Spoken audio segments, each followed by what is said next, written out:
आप सभी का स्वागत है हमारे YouTube channel with Ashish Gupta. बहुत आशा करते हैं कि आप सभी लोग स्वस्थ होंगे, मस्त होंगे। तो आज हम चर्चा करेंगे वेद के बारे में, लेकिन उससे पहले हम बताएंगे कि वेद कहाँ से कैसे आया है। तो इतिहास अगर देखा जाए तो इतिहास को दो भागों में बांटा गया है। पहला ये है कि भारत का इतिहास और दूसरा है विश्व का इतिहास। तो हम लोग अगर वेद को पढ़ेंगे तो हम लोग भारत के इतिहास के माध्यम से पढ़ेंगे। भारत के इतिहास को पढ़ने के लिए सरलता पूर्वक उसको तीन भागों में बांटा गया है। पहला है प्राचीन भारत और दूसरा है मध्यकालीन भारत और तीसरा है आधुनिक भारत इतिहास।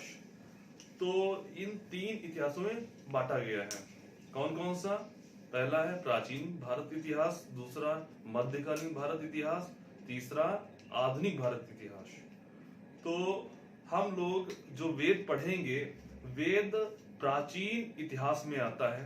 प्राचीन इतिहास के अंतर्गत हम लोग पढ़ेंगे। प्राचीन इतिहास में हम पढ़ेंगे धार्मिक एवं ऐतिहासिक ग्रंथ। धार्मिक एवं ऐतिहासिक ग्रंथ जिसके अंतर्गत वेद आता है, और इसके वेद आता है, ब्राह्मण ग्रंथ आता है, पुराण आता है, वेदांग आता है, उपनिषद आता है, स्मृति ग्रंथ आता है, धर्मसूत आता है, अरण्यक, जैन साहित्य, बौद्ध साहित्य। तो ये सब हम इसके अंतर्गत पढ़ेंगे। पहली बात तो ये है कि अगर हम कोई चीज पढ़ने जा रहे हैं तो हमें पता होना चाहिए कि वो उस चीज की उत्पत्ति कहाँ से हुई, कहाँ से वो लिया गया है, कहाँ से वो शब्द आया है। तो अगर हमको वेद पढ़ना है तो वेद कहाँ से लिया गया है? प्राचीन इतिहास के धार्मिक एवं ऐतिहासिक ग्रंथ में से वेद लिया गया है। तो धार्मिक एवं ऐतिहासिक ग्रंथ कौन कौन से अभी मैंने आपको बताया? वेद, ब्राह्मण ग्रंथ, पुराण, वेदांग, उपनिषद, स्मृति ग्रंथ, धर्मसूत, अरण्यक, जैन साहित्य, बौद्ध साहित्य। ये सारे धार्मिक ग्रंथ के अंतर्गत आते हैं। और ऐतिहासिक ग्रंथ के अंतर्गत कौन कौन से आते हैं? अर्थशास्त्र कौटिल्य के द्वारा, राजतरंगिणी कलहर के द्वारा, चचनामा अली अहमद के द्वारा, अष्टाध्यायी पढ़नी द्वारा, गार्गी संहिता कात्यायन, महाभाष्य पतंजलि द्वारा, महाभाष्य पतंजलि द्वारा। तो ये सब चीज हम पढ़ेंगे, लेकिन आज हम डिस्कस करेंगे वेद पे। तो पहले ये बता दें कि ये जो वेद से लेके यहाँ तक है अरण्यक तक, इसे कहते हैं वैदिक साहित्य। वैदिक साहित्य,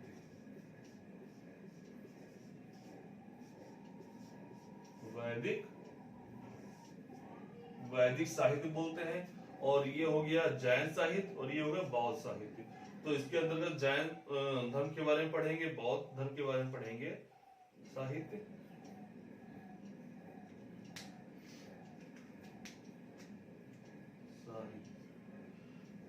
तो वेद, ब्राह्मण ग्रंथ, पुराण ये सब वैदिक साहित्य के अंतर्गत आते हैं। अब हम पढ़ेंगे वेद के बारे में। जिसको नोट डाउन करना है कर सकते हैं।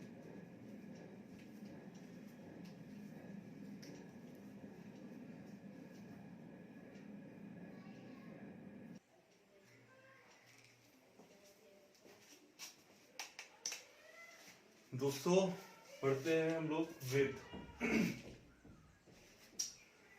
वेद अगर देखा जाए तो ये सबसे प्राचीन धर्म ग्रंथ है। वेद सर्व प्राचीन वेद धर्म ग्रंथ है। और वेद के जो संकलन करता थे वो थे महर्षि कृष्णद्वैपायन वेद व्यास जी। कृष्णद्वैपायन वेद व्यास जी,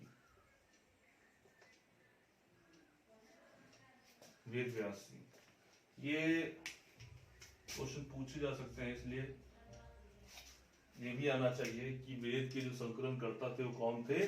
महर्षि कृष्णद्वैपायन वेद व्यास जी थे। वेद चार प्रकार के होते हैं मुख्यतः। कौन कौन से? ऋग्वेद, सामवेद, यजुर्वेद, अथर्ववेद। सबसे जो पुराना वेद है कौन सा है? ऋग्वेद है। और सबसे आखिरी का कौन सा वेद है? अथर्ववेद है। तो इसके बारे में भी हम अभी पढ़ेंगे, डिटेल में पढ़ेंगे, अच्छे से पढ़ेंगे। और एक बात बता दें कि ऋग्वेद और सामवेद के बीच में एक आता है सतपर ब्राह्मण, सतपथ ब्राह्मण। तो इसके बारे में भी हम चर्चा करेंगे, लेकिन अभी इसके बारे में हम इसको लास्ट में हम करेंगे। जो ऋग्वेद और इसके बीच में आता है, तो अभी इसको हम रहने देते हैं।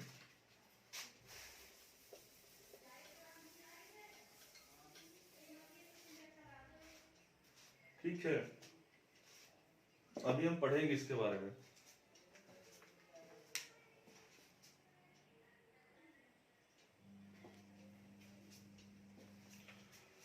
दोस्तों पढ़ेंगे ऋग्वेद के बारे में।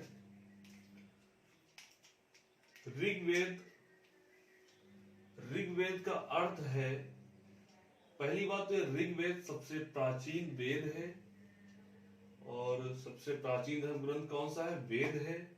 और वेद में सबसे प्राचीन कौन सा है? ऋग्वेद है। और इसका अर्थ होता है ऋचाओं के क्रमबद्ध ज्ञान को ऋग्वेद कहते हैं। अर्थ क्या है इसका? ऋचाओं के क्रमबद्ध ज्ञान का संग्रह। दोस्तों रटना नहीं है, लिखना नहीं है, समझना है, ऑटोमेटिक याद हो जाएगा। इसको अच्छे से समझो, देखो, आराम से याद हो जाएगा। ऋग्वेद क्या है? इसका अर्थ क्या है? अर्थ क्या है इसका अर्थ? ऋचाओं के क्रमबद्ध ज्ञान का संग्रह। ऋचाओं के क्रमबद्ध ज्ञान का संग्रह ऋग्वेद का ये अर्थ है। अगर दोस्तों इसमें पूछा जाए कि ऋग्वेद में कितने मंडल हैं? ऋग्वेद में कितने मंडल हैं? 10 मंडल हैं। और मंडल को क्या कहते हैं? अध्याय।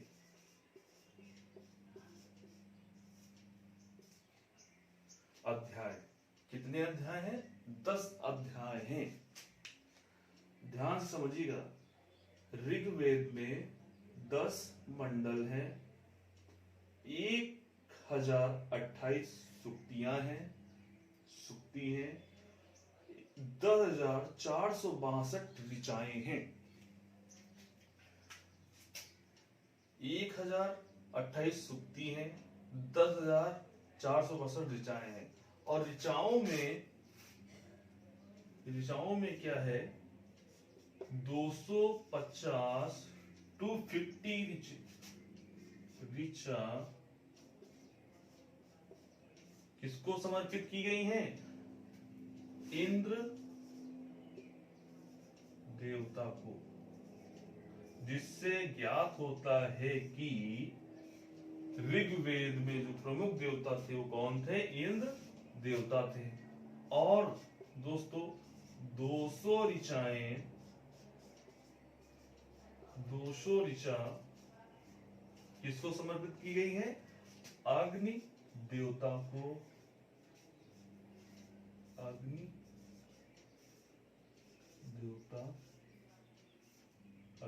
को। तो जिससे ये दर्शाता है कि जो ऋग्वेद के जो प्रमुख देवता थे वो थे इंद्र भगवान और अग्नि देवता। 10,462 ऋचाओं में से 250 ऋचाएं इंद्र देवता को और 200 ऋचाएं अग्नि देवता को समर्पित की गई हैं। और बहुत ही इंपॉर्टेंट बात यह है कि जो ऋग्वेद को पढ़ता है, जो ऋग्वेद का पाठन करता है, कोई भी ऋषि जो ऋग्वेद को पढ़ता है उसे होत्र कहते हैं। दोस्तों याद रखिएगा, ऋग्वेद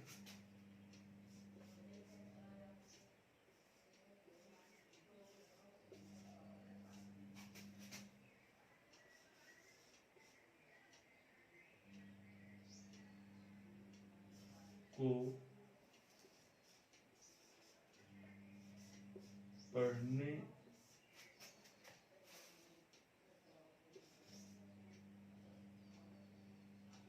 या ऐसे लिख सकते हैं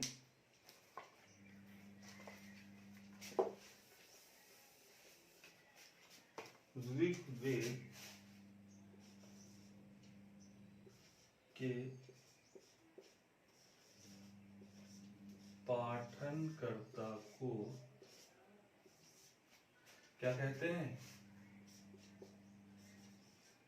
होत्र।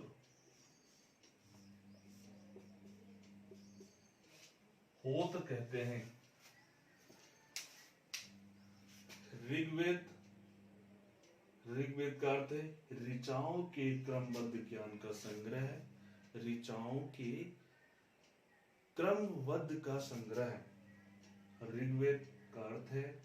इसमें 10 मंडल या 10 अध्याय हैं, जिसमें इसमें 1028 सूक्तियां हैं, 10,462 ऋचाएं हैं, जिसमें से 250 ऋचाएं इंद्र देवता को समर्पित की गई हैं और 200 ऋचाएं अग्नि देवता को समर्पित की गई हैं। और ऋग्वेद के पाठनकर्ता को या ऋग्वेद के पढ़ने वाले को क्या कहते हैं? होत्र कहते हैं। क्या कहते हैं दोस्तों? होत्र कहते हैं। समझिएगा, इसको रटना नहीं है, लिखना नहीं है, इसको मन में बिठाना है। ऋग्वेद के पाठनकर्ता को होत्र कहते हैं और इसमें 10 मंडल होते हैं, 1028 सूक्तियां होती हैं, 10,462 ऋचाएं होती हैं। कुछ रटने वाला नहीं है, सब क्लियर होगा। अगर किसी को कोई प्रकार की दिक्कत हो रही है तो कमेंट बॉक्स में कह सकता है, लिख सकता है।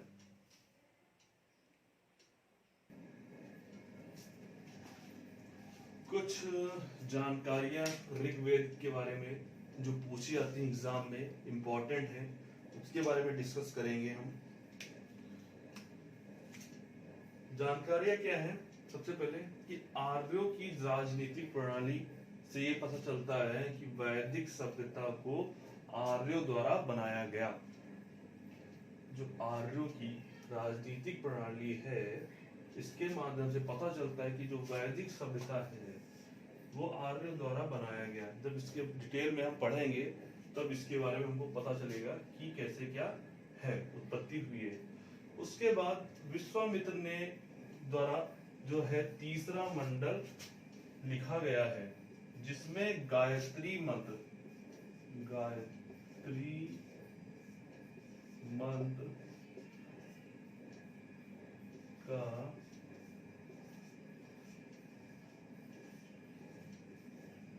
उल्लेख है। विश्वामित्र द्वारा जो तीसरा मंडल लिखा गया है उसमें गायत्री मंत्र का उल्लेख किया गया है। अगर कोई पूछे कि गायत्री मंत्र कहाँ से लिया गया है, हालांकि सभी लोग गायत्री मंत्र पढ़ते हैं लगभग, तो गायत्री मंत्र कहाँ से लिया गया है? विश्वामित्र ने जो द्वारा रचित है तीसरा मंडल, वहां से लिया गया है। और तीसरा मंडल ये कहाँ का है? ऋग्वेद का है। ऋग्वेद में जो तीसरा मंडल है, टोटल कितने मंडल हैं? 10 मंडल हैं। और 10 मंडल के तीसरा जो मंडल है उसमें गायत्री मंत्र का उल्लेख किया गया है। क्वेश्चन में यहाँ से भी आंसर आ जाता है, कभी कभी पूछ लिया जाता है कि गायत्री मंत्र किस मंडल से लिया गया है या किस वेद से लिया गया है, कौन से वेद से लिया गया है। तो ये भी एक इम्पोर्टेंट है। दूसरा इम्पोर्टेंट है 8वां मंडल। इसका 8वां मंडल जो है उसमें हस्तलिखित ऋचाओं का वर्णन किया गया है। हाथ से लिखी गई ऋचाओं का वर्णन किया। जो हाथ से लिखी गई ऋचाएं होती है उनको बोलते हैं खिल। क्या बोलते हैं? खिल। या इस साइड में लिख दे रहे हैं हम, खिल। खिल ये क्या है? हस्तलिखित। हस्तलिखित ऋचाएं, हस्तलिखित जो हाथ से लिखी जाती हैं। 8वां मंडल ऋग्वेद के 8वें मंडल में वर्णित हुआ है। हस्तलिखित ऋचाओं का वर्णन किया गया है और जो हस्तलिखित ऋचाएं हैं उनको क्या बोलते हैं? खिल बोलते हैं। क्या बोलते हैं? खिल बोलते हैं। उस उसके बाद इंपॉर्टेंट है नवा मंडल। ऋग्वेद में जो नवा मंडल है इंपॉर्टेंट है, इसमें सोम देवता का वर्णन किया गया है। जो ऋग्वेद का नवा मंडल है उसमें सोम देवता का वर्णन किया गया है। और इसमें क्या है, सोम रस के बाद का भी जिक्र हुआ है। सोम रस, जिसको एनर्जी ड्रिंक बोलते हैं। सोम रस कब पिया जाता था? युद्ध के समय। जब पहले युद्ध होता था तो उस समय सोम रस का सेवन किया जाता था। तो एक हिसाब से इसे हम कह सकते हैं एनर्जी ड्रिंक भी कह सकते हैं। तो नवे मंडल में सोम देवता का वर्णन किया गया है और सोम रस का इसमें जिक्र हुआ है। वनस्पति से बनाया जाता था, कई चीजें से बनाया जाता था, और यह जो है युद्ध के समय पिया जाता था, लोग पीते थे। इसके बाद इंपॉर्टेंट है 10वां मंडल, जो कि आखिरी मंडल है। ऋग्वेद का जो है आखिरी मंडल 10वां मंडल, और ये बहुत ही इंपॉर्टेंट है। इसको बहुत ही इंपॉर्टेंट है क्योंकि इसमें चतुर्वर्ण समाज का व्याख्यान हुआ है। कौन कौन सा? 4 चतुर्वर्ण समाज, मतलब समाज को कितने भागों में बांटा गया है? चतुर्वर्णक समाज को। 4 वर्ण सोसाइटी, क्या लिखेंगे? 4, या इसको हम ऐसे समझाएंगे,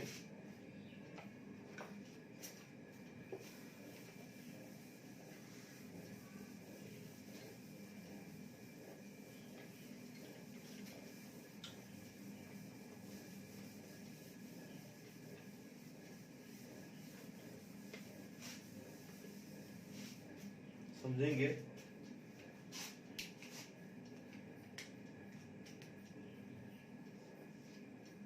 दसवां मंडल,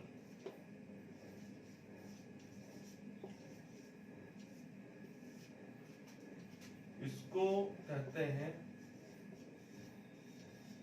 4 वर्ण सोसाइटी या चतुष्वर्ण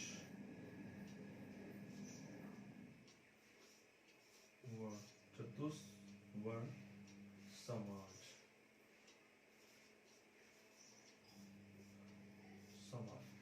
चतुष्वर्ण समाज क्या है? ब्राह्मण,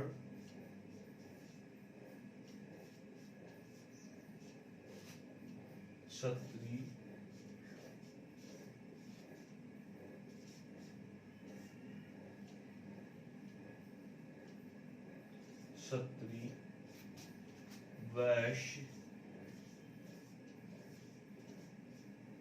वैश्य और शूद्र।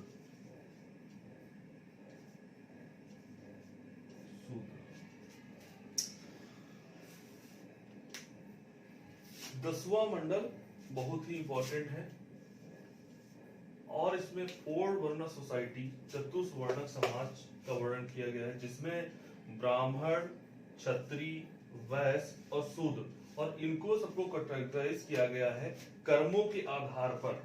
एक पुस्तक लिखी गई है धर्म सूत्र, जिसमें इनके सबके कर्मों को बताया गया है। कर्म कौन कौन से हैं बताया गया है।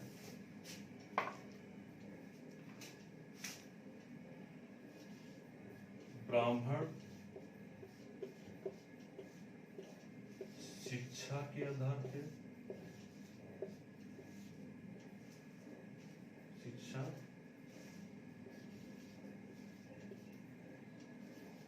के आधार पर क्षत्रिय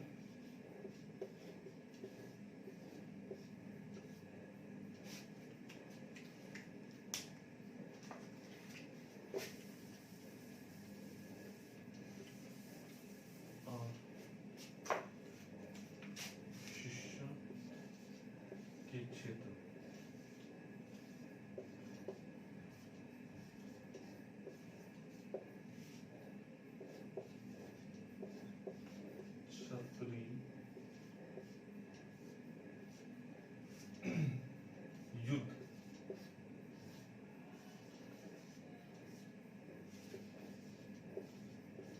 या कह सकते हैं युद्ध कह सकते हैं या रक्षा कह सकते हैं। यहाँ पे युद्ध सब सही नहीं रहेगा, रक्षा के क्षेत्र में, रक्षा के क्षेत्र में वैश्विक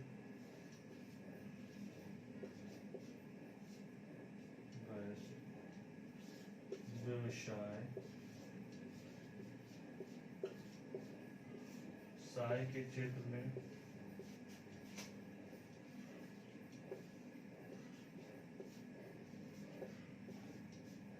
व्यवसाय के क्षेत्र में और सूत्र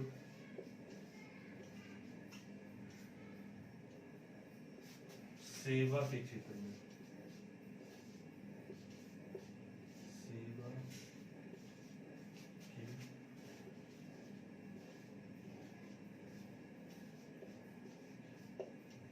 क्षेत्र में। पुस्तक का नाम है धर्म सूत्र, धर्म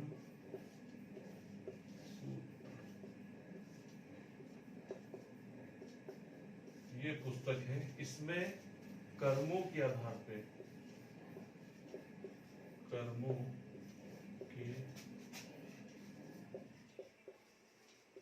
आधार पर, कर्मों के आधार पर वर्ण को बांटा गया है, समाज को बांटा गया है। जो शिक्षा के क्षेत्र में है उसे ब्राह्मण कहा गया है, जो रक्षा के क्षेत्र में है उसे क्षत्रिय कहा गया, और जो व्यवसाय के क्षेत्र में है उसे वैश्य कहा गया, और जो सेवा के क्षेत्र में है उसे शूद्र कहा गया। लेकिन हम लोग यहाँ पे कर्मों के आधार पे नहीं, मतलब कर्मों के आधार पे पहले किया गया था, लेकिन आजकल इसको अलग ही मतलब वे में देखा जा रहा है, अलग ही वे में इसको बांटा गया है। लेकिन जो पहले थी, जो पुस्तक थी, या पहले जो 10वें मंडल में इसका व्याख्यान किया गया है, तो उसमें कर्मों के आधार पे इसको बांटा गया था 4 वर्णों में, ब्राह्मण, क्षत्रिय, वैश्य, शूद्र, 4 वर्णों में बांटा गया था। तो ये है ऋग्वेद। इससे इंपॉर्टेंट जितनी थी वो मैंने बताया। अब इसके बाद आएगा अगला, इसके बाद अगला आएगा सामवेद। बात करते हैं सामवेद की, सामवेद की दूसरा सामवेद मतलब जो ऋग्वेद में ऋचाएं थी उनको आसान तरीके से याद रखने के लिए या गाने के लिए, तो सामवेद को क्या कहा गया है कि ये गा जा सकने वाली ऋचाओं का संकलन। टोटल ऋचाएं कितनी थी? 10,462 10,462 ऋचाएं थी। इनको आसानी से याद रखने के लिए, आसानी से समझने के लिए इनको गाकर याद रखा गया, जो सामवेद में वर्णन किया गया है। तो गा जा सकने वाली ऋचाओं का संकलन सामवेद में दिया गया है, और भारतीय संगीत का जो जनक है वो भी सामवेद को बताया गया है।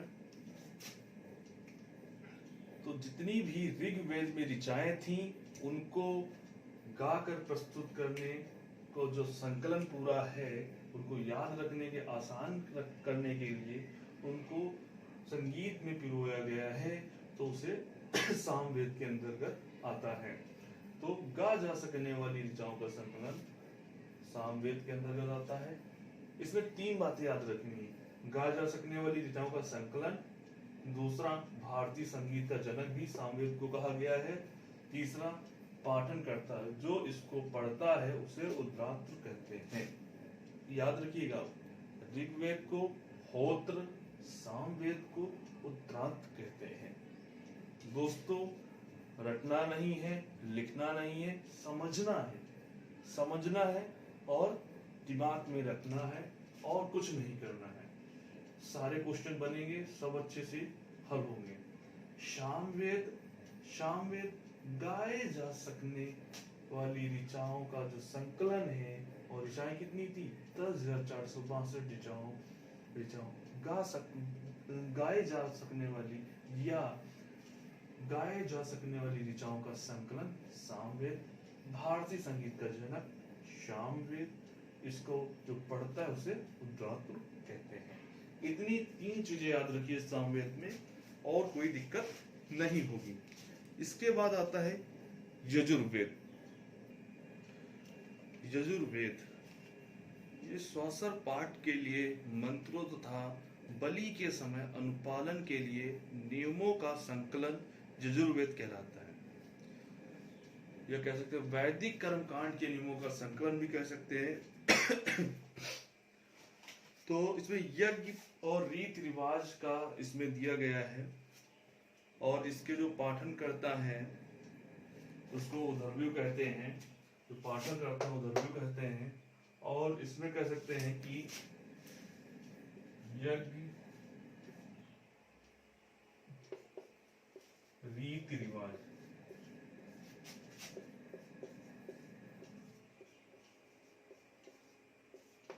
रीति रिवाजों का संकलन है। ये भी कह सकते हैं कि वैदिक कर्म कांड के नियमों का संकलन किया गया है। और जो पाठन करता है उदर्व्यु, जो इसको पढ़ते हैं उसको उदर्व्यु कहते हैं, अधर्व्यु कहते हैं। विशेषता इसकी यह है कि यह गद्य और पद्य दोनों में लिखा गया है। 4 वेद हैं, चारों वेद में ये इकलौता यजुर्वेद है जो गद्य और पद्य दोनों में मिलता है। एक मिस्टेक हुई है मुझे, ये दूसरा नंबर है ऋग्वेद के बाद यजुर्वेद, और उसके बाद सामवेद आता है। तो सामवेद मैंने पहले ही पढ़ा दिया है, तो ये थोड़ा देख लीजिएगा।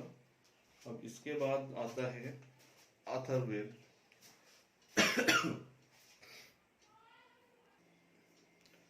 अब बात करते हैं अथर्ववेद की। अथर्ववेद में इसको जो रचयिता है अथर्व ऋषि ने इसको अथर्ववेद को लिखा गया है, और इसमें इनके द्वारा 731 मंत्र, लगभग 6000 पद लिखे गए हैं। और अथर्ववेद जो वेद है ये सबसे आखिरी में लिखा गया है, आखिरी वेद है, चारों में सबसे आखिरी वेद है।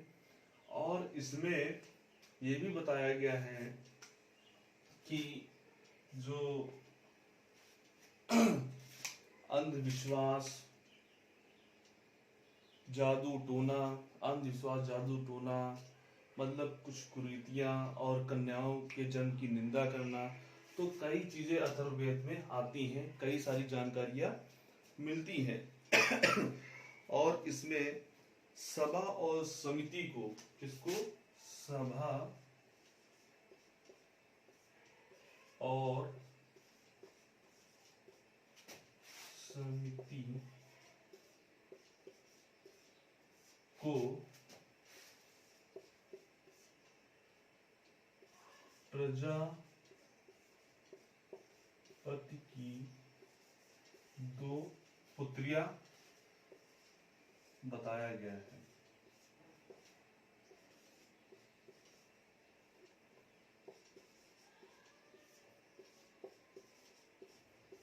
सभा और समिति को प्रजापति की 2 पुत्रियां बताया गया है। इसमें सामान्य जो मनुष्य हैं वो विचार और अंधविश्वास पे विश्वास रखते हैं, और काफी ज्यादा कन्याओं की जन्म की निंदा करते हैं। इसमें कृषि की उन्नति, मार्गों का गहन, रोग निवारण, समन्वय, विवाह, राजभक्ति, राजा का चुनाव, कई चीजें इसमें हैं जो बताया गया है। और सबसे ज्यादा तो इसमें काफी ज्यादा निंदा की गई है कि अगर कन्या का जन्म हुआ है तो उसकी काफी ज्यादा निंदा की गई है। कह सकते हैं ये भी एक बहुत बड़ी कुरीति रही है। तो ये रहे वेद, चारों वेद हमने आपको बताए, ऋग्वेद, यजुर्वेद, सामवेद और अथर्ववेद। तो ये रहे वेद, और जो इनसे मुख्य मुख्य जानकारी रही वो मैंने आपको बताया। आशा करते हैं कि आपको इन जानकारियों से कुछ लाभ मिलेगा और जो प्रतियोगिता में पूछे जाते हैं क्वेश्चन का आंसर आसानी से दे सकते हैं। तो तब तक के लिए धन्यवाद। स्वस्थ रहिए, मस्त रहिए और तैयारी में लगे रहिए।